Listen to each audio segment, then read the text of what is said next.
Hey everybody, it's Rory from A&S Gear. We've got the new Shocker amp in front of us right here, as well as one of the mechanical conversion kits.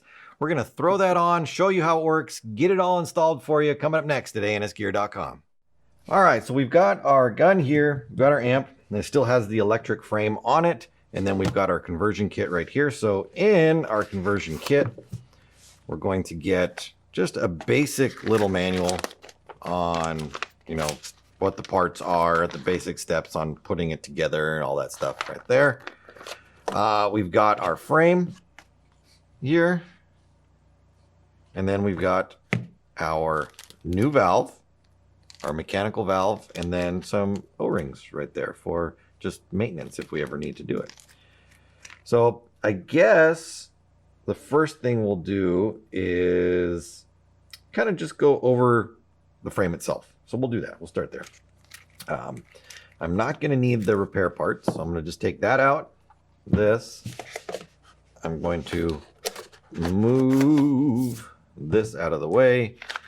And then we'll just push that over there. I'm going to take the barrel off of this gun because we really don't need the barrel on it anymore. And first, we'll take the frame off. So all you need to take off is the rear frame screw. Well, that's the only screw there is really for an amp to get the frame off. So rear frame screw, frame will pop right out right there. So from here, the only thing you need to do with the original frame is you need to remove the knob from the ASA. So we are going to take the knob out. You just unscrew it out. Right? The mechanical frame does not come with the knob in it. It just comes with the ASA.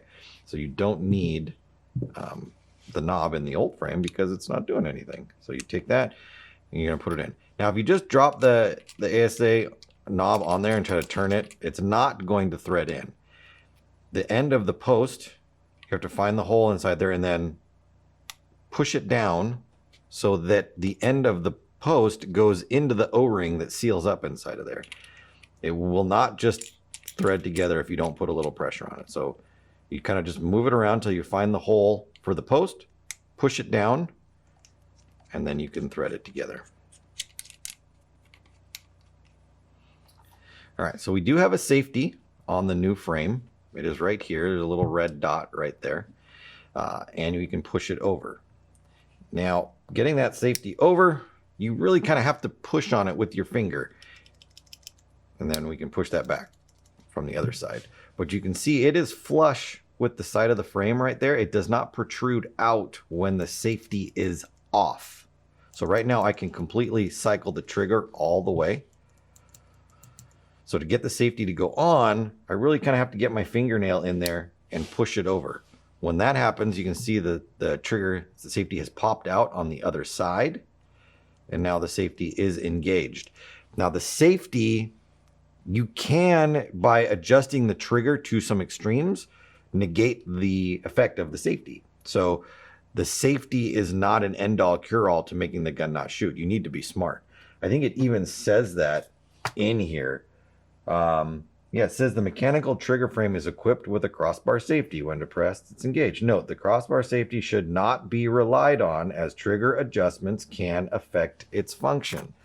So if you change the trigger settings around to the point where just this tiny little bit of movement causes the gun to shoot, well, then the safety is not going to do anything for you. So be aware of that. To disengage the safety, we just push it back from the other side. Safety is disengaged. So we have a couple different adjustments with the new trigger here. We've got magnetic breakaway kind of setting. We have a pre-travel setting. So there's two screws up in the top right there. We have an activation setting, which is in the middle of the screw right there. And then we have a post-travel screw setting, which is inside. If we look at that, it's inside here. And if I remove the grips off the frame, you'll be able to see that inside there. So if we want to change like how hard it is to get the trigger to break away, or it's kind of the same thing. The magnetic return of the trigger, we would adjust the screw at the very front, which is this screw at the front, and you adjust it from the bottom down here. If we want to control where the trigger sits at a resting position, so it's pre-travel, that's the second screw back. And again, we adjust that one from the bottom. If we want to adjust our activation point, like where the trigger is resting against the lever on the inside, that's done through this section of the trigger right there, coming in through the front and adjusting that. And if we want to control how far the trigger moves before it stops moving, that is done from the bottom right there. And this screw sticks up at an angle right here and rests underneath the pivot. So when you pull the trigger, there's like a lever that pivots up and down like this. When that pivot comes down, so when it pivots like this, the screw on the bottom right here will control how far that pivot goes before it stops. So those are your adjustments right there for trigger settings. Now we can also control the spring tension on there by this piece right here. You can see the spring is hanging down right through here. You can grab the spring, and there's a bunch of different notches on here, and we can pull it and control the trigger right there from here to here. And if you don't want any, you want it to be as soft as possible right there, we can just undo that, and you wouldn't have anything on there. So that's up to you. You can control or mess around with that all you want. One thing I will recommend is, I don't know if it looks like, yeah, it is hooked on there. So if you disengage the hook altogether, I would just kind of leave it sitting there. Don't try to undo this completely from the, oh, you can't even see that. Don't try to undo that completely. You want to make sure that you still have it. You don't want to lose that spring. But if you put it on the highest setting up there, all the way at the top right there, that's going to be the softest trigger pull with still some resistance.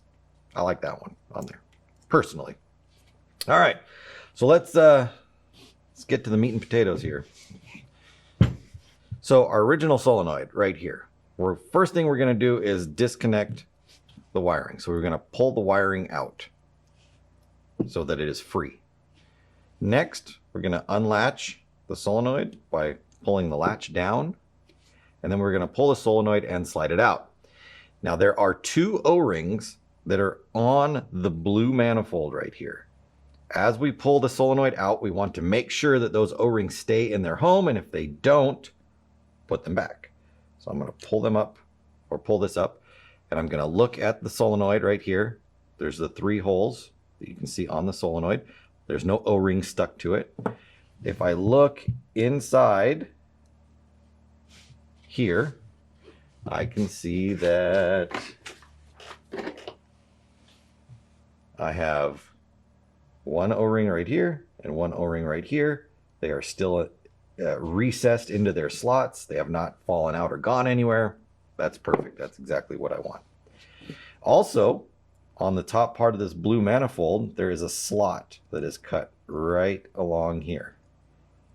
So that slot is going to kind of be an indexer for our mechanical valve that we put in. On our mechanical valve, there is a little bar that's right here, and you can see that bar right there. So that bar is going to fit into that little slot right there. When we go to put our valve in, we want to make sure that we don't hit those O-rings and possibly de-seat them out of the manifold. We want to make sure that they stay in their spot and that we don't bump them. So we're going to take our valve, we're going to slide it down in there. We're going to make sure that that bar fits into that groove.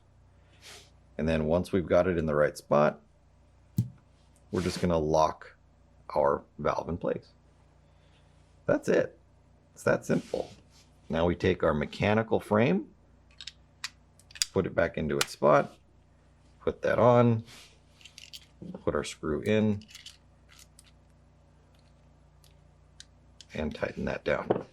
And our frame is installed. It's really simple. Not much to it. And then we can go through and we can adjust all of our settings. We can change everything around. If we don't want that on there, we can do that. Make it soft. We want to make it stiffer, blah, blah, blah. We want to make it shorter, longer. There's all sorts of things to play with inside there. So let's pull this apart one more time. And then we'll take apart the valve and show you what's going on inside there.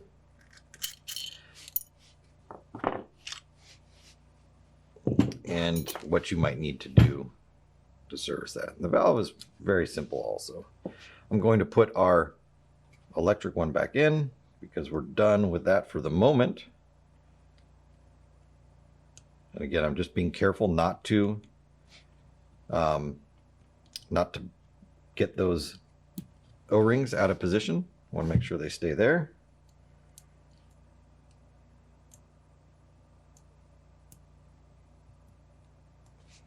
There's that, and then we'll put that back on in a minute.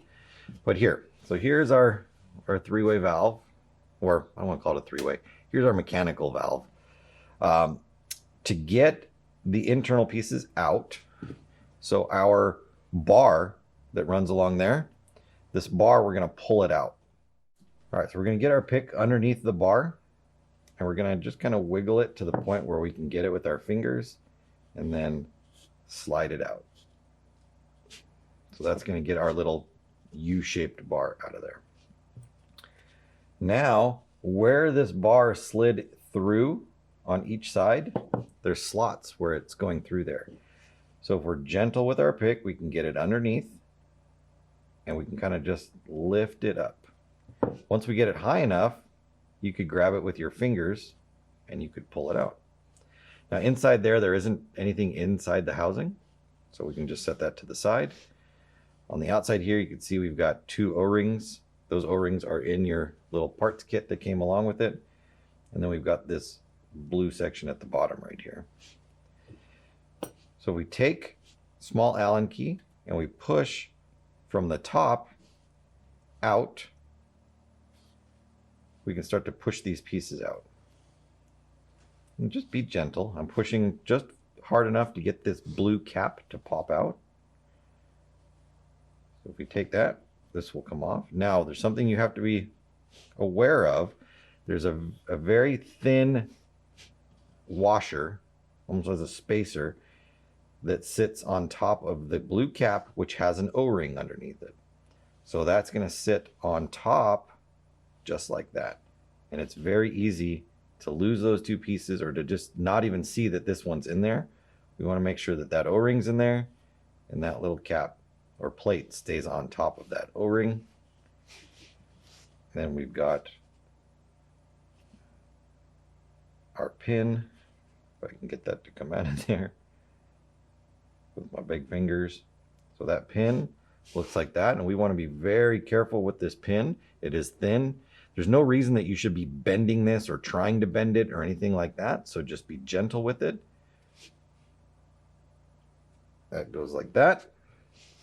Now inside here, we've got an O-ring that is inside this inner lip right here, and then we've got a smaller O-ring that sits down inside there. And that's it for what's inside of here. We're not going to be taking anything else apart in there. Well, not that we can't take anything else. There's just nothing else to take apart that's down in there. So I'm going to set this O-ring back down inside.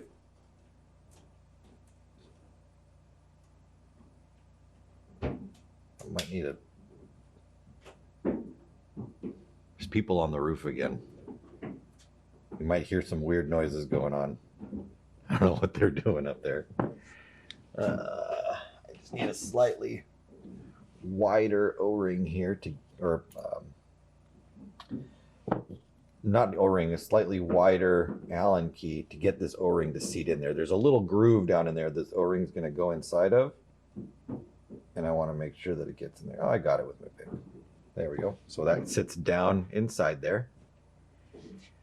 And then our pin is going to go through that, the long end of the pin. You can see that there is like a a saucer shaped end to the pin. This is going to stick towards the blue side over here. Put our pin through there. Then our plate is going to go on there. Whoops, whoops, whoops. And then our blue cap is going to go on there.